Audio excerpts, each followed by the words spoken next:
Where's Timmy? Hey Gabby, all the children are talking about a new store opening on Main Street. It's called the Bear Factory. Alia was excited. The Bear Factory? Do they sell bears? Gabby asked. I don't know.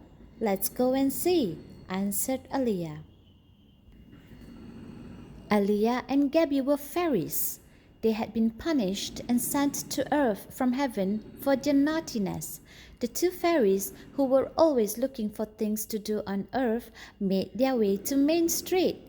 When they got there, they saw a big crowd outside the new store.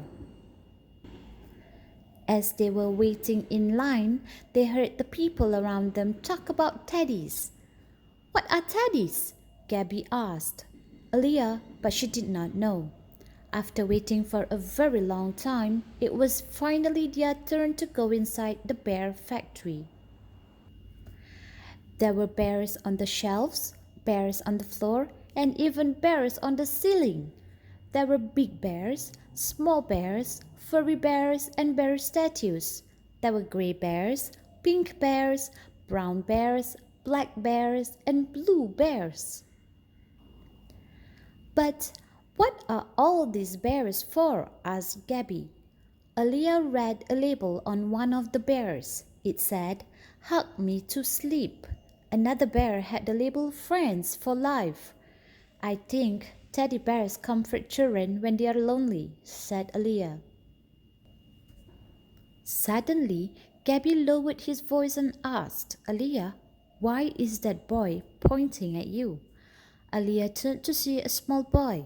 He was crying loudly and pointing at her. It's okay, his mother was saying. We'll find him. Don't point, it's rude. She knows where he is, the boy insisted, still pointing at Alia. How could she know? Let's go and look for him, said his mother. But the little boy kept crying. At last, his mother brought him to Alia and Gabby. I'm very sorry to bother you, she said. But my son has lost his favorite teddy bear and he seems to think you may know where to find it. Sorry, said Alia. I don't know where his teddy bear could be.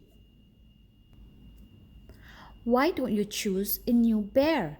There are so many here to choose from, Gabby asked the little boy. Timmy is special. I just want Timmy, the boy said as he cried. Okay, we'll help, said Alia gently. Please don't cry. The little boy described his study to them, and they searched on the shelves and in the bins. They even looked in people's shopping baskets and also the washrooms. But there was no sign of Timmy Teddy. Timmy is lost forever, said the little boy sadly.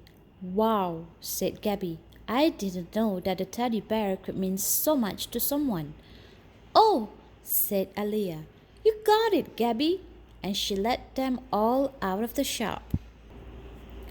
And there, sitting sadly on the side of the road, was Timmy Teddy.